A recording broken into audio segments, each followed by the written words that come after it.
ॐ केशवाय नमः। नारायणाय नमः। माधवाय नमः। ऋषिकेशाय नमः। गोविन्दाय नमः। अपवित्रः पवित्रो वा सर्वावस्थां गतोऽपि वा यः स्मरेत् पुण्डरीकाक्षं स बाह्याभ्यन्तरः शुचि। ॐ पुण्डरीकाक्षः पुनातु। ॐ पुण्डरीकाक्षः पुनातु। पुण्डरीकाक्षः पुनातु। हरि ओम। तो आज हम आस्तिक पर्व महाभारत में पढ़ना शुरू करेंगे। त्रयोदश अध्याय में शुरुआत होगी जरत कारुका का अपने पितरों के अनुरोध से विवाह के लिए उद्यत होना। शौनक उवाच, शौनक जी ने पूछा कि किमर्थं राजशार्दूलः स राजा जनमेजयः सर्पसत्रेण सर्पाणां गतोऽन्तं तद वदस्व मे। निखिलेन यथा तक्त्वं सौते सर्वमशेषतः आस्तिकश्च द्विजश्रेष्ठः किमर्थं जपतां वरः। मोक्षयामास भुजगान् प्रदीप्ताद वसुरेतसः। कस्य पुत्रः स राजासीत् सर्पसत्रं य आहरत् स च द्विजाति प्रवरः कस्य पुत्रोभिद्यत् स्वमे। तो शौनक जी कहते हैं कि सूत जी, राजाओं में श्रेष्ठ जन्मेजय ने किस लिए सर्प सत्र द्वारा सर्पों का अंत किया, यह प्रसंग मुझसे कहिए। सूत नंदन, इस विषय की सब बातों का यथार्थ रूप से वर्णन कीजिए। जप यज्ञ करने वाले पुरुषों में श्रेष्ठ विप्रवर आस्तिक ने किस लिए सर्पों को प्रज्वलित अग्नि में जलने से बचाया, और वे राजा जन्मेजय जिन्होंने सर्प सत्र का आयोजन किया था किसके पुत्र थे, तथा द्विज वंश शिरोमणि आस्तिक भी किसके पुत्र थे, यह मुझे बताइए। सौतिरुवाच महदाख्यानमास्तिकं यथैतत् प्रोच्यते द्विज सर्वमेतदशेषेण शृणु मे वदतां वर। उग्रश्रवाजी ने कहा, ब्राह्मण, आस्तिक का उपाख्यान बहुत बड़ा है, वक्ताओं में श्रेष्ठ। यह प्रसंग जैसे कहा जाता है वह सब पूरा पूरा सुनो। शौनक उवाच, श्रोतुमिच्छामि शेषेण कथामेतां मनोरमाम् आस्तिकस्य पुराणेर्षब्राह्मणस्य यशस्विनः।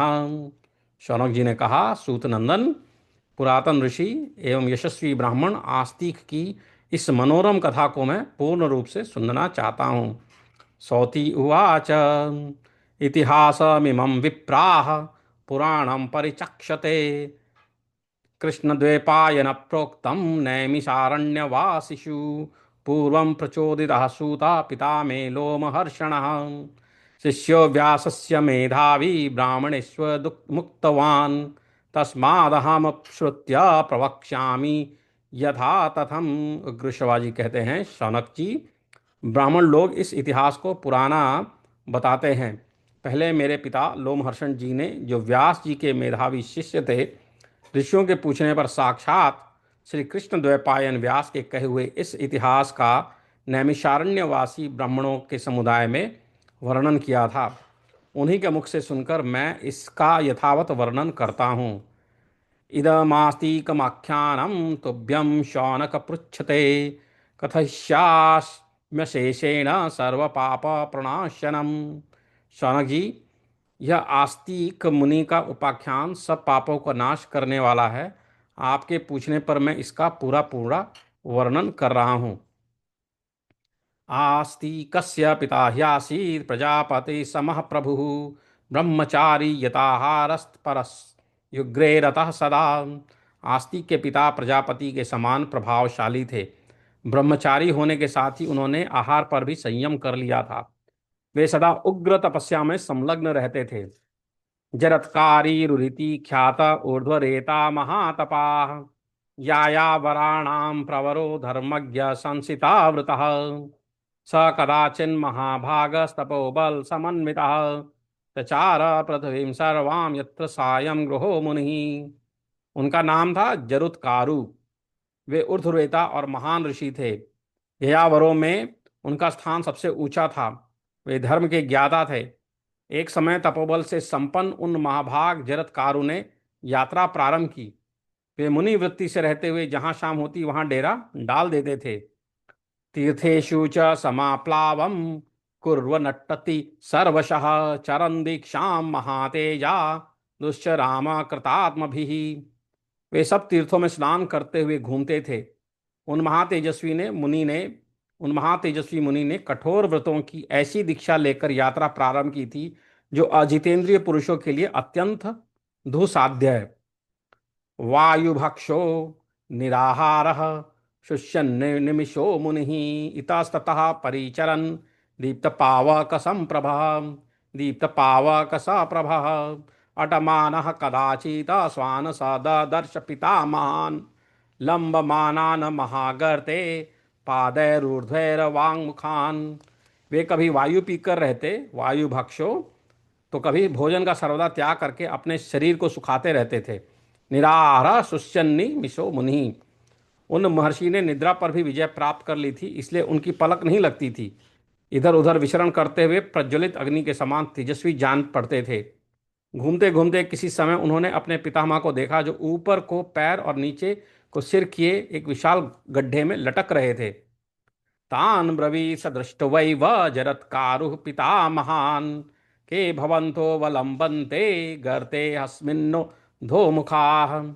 उन्हें देखते ही जरत्कारु ने उनसे पूछा, आप लोग कौन हैं जो इस गड्ढे में नीचे को मुख किए लटके हैं?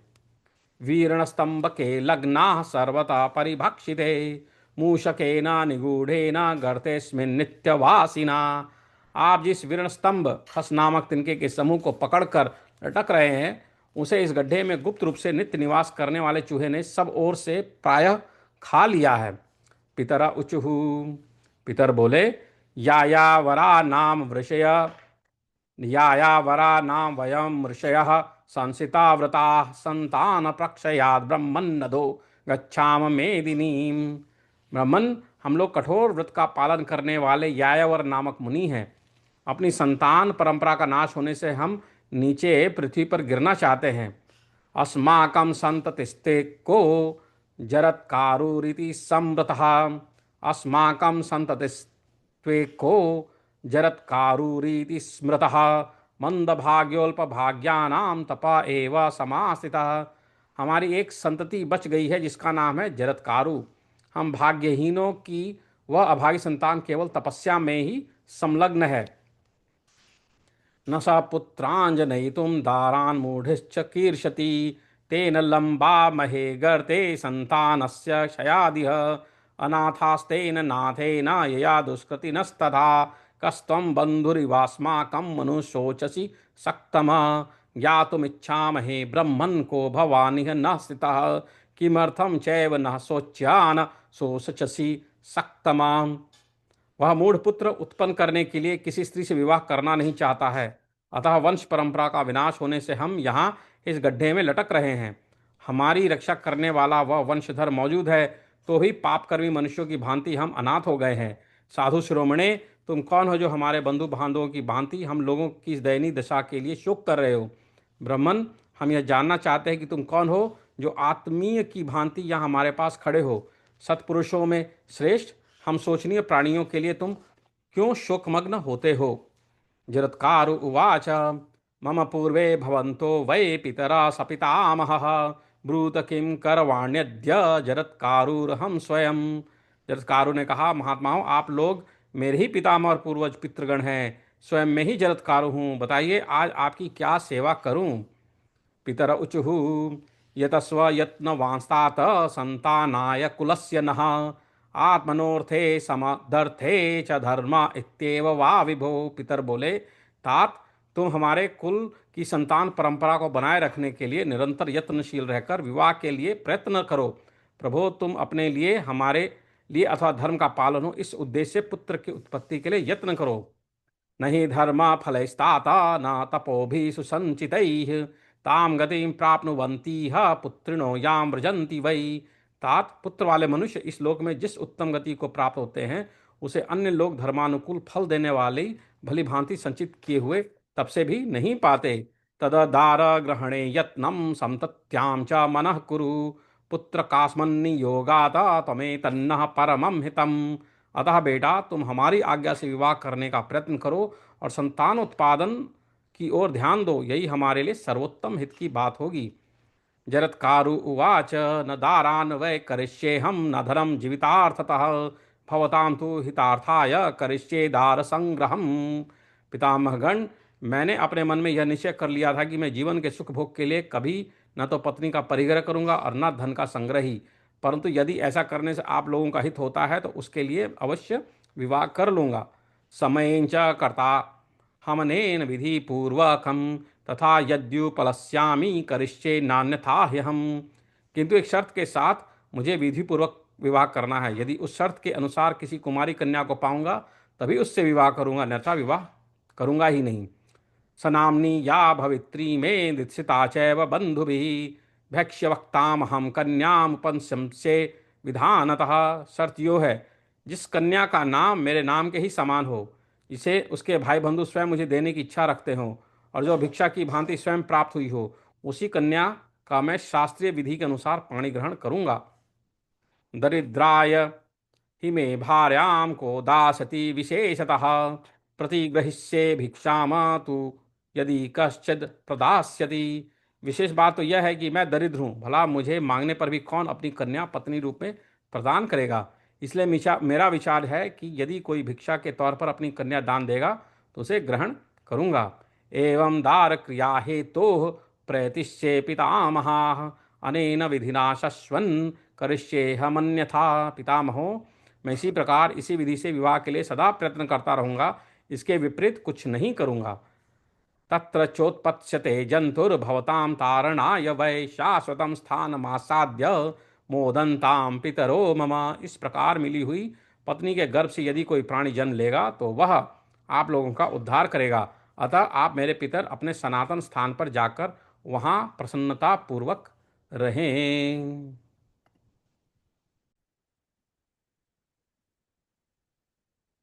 सौतीरुवाच, उग्रश्रवाजी कहते हैं, ततो निवेशाय तदा स विप्र संसिता व्रतः महीं चचार दारार्थी न च दारा न विंदत। तदनंतर वे कठोर व्रत का पालन करने वाले ब्राह्मण भार्या की प्राप्ति के लिए इच्छुक होकर पृथ्वी पर सब ओर विचरने लगे, किंतु उन्हें पत्नी की उपलब्धि नहीं हुई। स कदाचिद वनम गत्वा विप्र पितृवचः स्मरन् चुक्रोश कन्या भिक्षार्थी तिस्रो वाचा शनैरिव। एक दिन किसी वन में जाकर विप्रवर जरुत्कारु ने पितरों के वचन का स्मरण करके कन्या की भिक्षा के लिए 3 बार धीरे धीरे पुकार लगाई, कोई भिक्षा रूप में कन्या दे जाए। तम वासुकी प्रत्यगृह्णन् द्युम्य द्युदम्य भगिनीं तदा। तम वासुकी प्रत्यगृह्णाद्युम्य भगिनीं तथा न स तां प्रति जग्राह न सनान्मनीति चिंतयन। इसी समय नागराज वासुकी अपनी बहन को लेकर मुनि की सेवा में उपस्थित हो गए और बोले, यह भिक्षा ग्रहण कीजिए। किंतु उन्होंने यह सोचकर कि शायद यह मेरे जैसे नाम वाली न हो, उसे तत्काल ग्रहण नहीं किया। सनाम्नीं चोद्यतां भार्यां गृह्णीयामिति तस्य ही मनोनिविष्टमभव जरात करोर महात्मनः। उन महात्मा जरुत्कारु का मन इस बात पर स्थिर हो गया था कि मेरे जैसे नाम वाली कन्या यदि उपलब्ध हो तो उसी को पत्नी रूप में ग्रहण करूं। तमुवाच महाप्राज्ञो जरत्कारुर्महातपा किन्नाम्नि भगनीयं ते ब्रूहि सत्यम भुजंगम। ऐसा निश्चय करके परम बुद्धिमान एवं महान तपस्वी जरत्कारु ने पूछा, नागराज, सच सच बताओ, तुम्हारी इस बहन का नाम क्या है। वासुकी उवाच, वासुकी ने कहा, जरत्कारो जरत्कारु स्वसेयमनुजा मम प्रतिग्रहिणस्व भार्यार्थे मया दत्तां समुद्यमां तव दर्थम रक्षिता पूर्वं प्रतिक्षेमा द्विजोत्तम। जरत्कारो, यह मेरी छोटी बहन जरत्कारो नाम से प्रसिद्ध है। इस सुंदर कटी प्रदेश वाली कुमारी को पत्नी बनाने के लिए मैंने स्वयं आपकी सेवा में समर्पित किया है, इसे स्वीकार कीजिए। द्विजश्रेष्ठ, यह बहुत पहले से ही आपके लिए सुरक्षित रखी गई है, अतः इसे ग्रहण करें। एवं उक्त्वा ततः प्रादाद भार्यार्थे वरवर्णिनीं सचताम प्रजिग्राह विधि दृष्टेन कर्मणा। ऐसा कहकर वासुकी ने वह सुंदर कन्या मुनि को पत्नी रूप में प्रदान की। मुनि ने भी शास्त्रीय विधि के अनुसार उसका पाणी ग्रहण किया।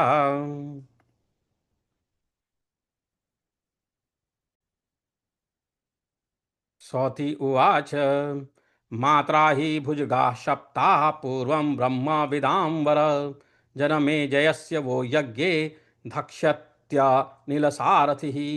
तो गृहस्थवाजी कहते हैं, ब्रह्मवेत्ताओं में श्रेष्ठ शौनक पूर्व काल में नाग माता कद्रु ने सर्पों को यह शाप दिया था कि तुम्हें जन्मेजय के यज्ञ में अग्नि भस्म कर डालेगी।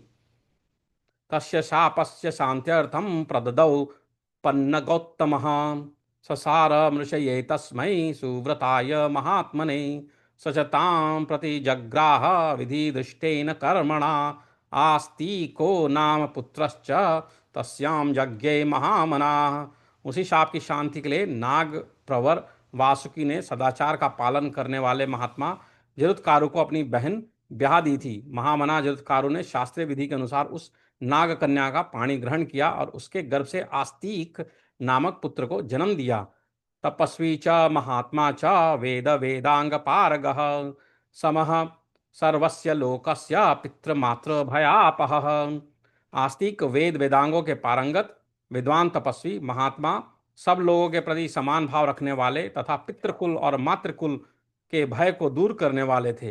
अथ दीर्घस्य कालस्य पांडवेयो नराधिपः आजहर आजहार महायज्ञं सर्पसत्रामिति श्रुतिः तस्मिन् प्रवृत्ते सत्रे तु सर्पाणमन्ताकाय वै मोचयामास तान् नागान् आस्तिका सुमहातया सुमहातपाः। तदनंतर दीर्घ काल के पश्चात पांडव वंशीय नरेश जन्मेजय ने सर्पसत्र नामक महान यज्ञ का आयोजन किया।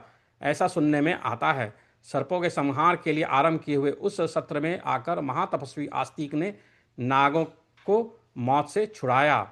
भ्रातृंश्च मातुलांश्चैव तथैवान्यान् सपन्नगान् पितृंश्च तारयामास संतत्या तपसा तथा। उन्होंने मामा तथा ममेरे भाइयों को एवं अन्यान्य संबंधों में आने वाले सब नागों को संकट मुक्त किया। इस प्रकार तपस्या तथा संतानोत्पादन द्वारा उन्होंने पितरों का भी उद्धार किया। व्रतैश्च विविधैर्ब्रह्मन् स्वाध्यायश्चा नृणोऽभवत् देवांश तर्पयामास यज्ञैर्विविध दक्षिणै ऋषिंश्च ब्रह्मचर्येण संतत्या च पितामहान् अप्रहृत्य गुरुं भारं पितॄणां संसिता वृतः जरत्कारुर्गर्तः स्वर्गं सहिता स्वै पितामह आस्तिकं च सुतं प्राप्य धर्मं चानुत्तमं मुनिः जरत्कारु सुमहता कालेन स्वर्गमेयिवान् एतदाख्यानमास्तिकं यथा वत्कथितं मया प्रब्रूहि भृगुशार्दूल किमन्यत् कथयामि ते। ब्राह्मण भांति भांति के व्रतों और स्वाध्यायों का अनुष्ठान करके वे सब प्रकार के ऋणों से उर्ऋण हो गए। अनेक प्रकार की दक्षिणा वाले यज्ञों का अनुष्ठान करके उन्होंने देवताओं, ब्रह्मचर्य व्रत के पालन से ऋषियों और संतान की उत्पत्ति द्वारा पितरों को तृप्त किया। कठोर व्रत का पालन करने वाले जरत्कार मुनि पितरों की चिंता का भारी भार उतारकर अपने उन पितामह के साथ स्वर्गलोक को चले गए। आस्तिक जैसे पुत्र तथा परम धर्म की प्राप्ति करके मुनिवर जरत्कारु ने दीर्घ काल के पश्चात स्वर्गलोक की यात्रा की। भृगुकुल शिरोमणे, इस प्रकार मैंने आस्तिक के उपाख्यान यथावत वर्णन किया। बताइए अब और क्या कहा जाए। इति महाभारते आदि पर्वणि आस्तिक पर्वणि सर्पाणां मातृशाप प्रस्तावे पंचदश अध्यायः। इस प्रकार पंचदश 15वां अध्याय जो है वह समाप्त होता है। इसमें जो है यज्ञों का अनुष्ठान करके देवताओं, ब्रह्मचर्य का पालन से ऋषियों और संतान की उत्पत्ति से पितरों को तृप्त करने की महत्ता बताई गई है। हरि ओम। ओम नमः शिवाय।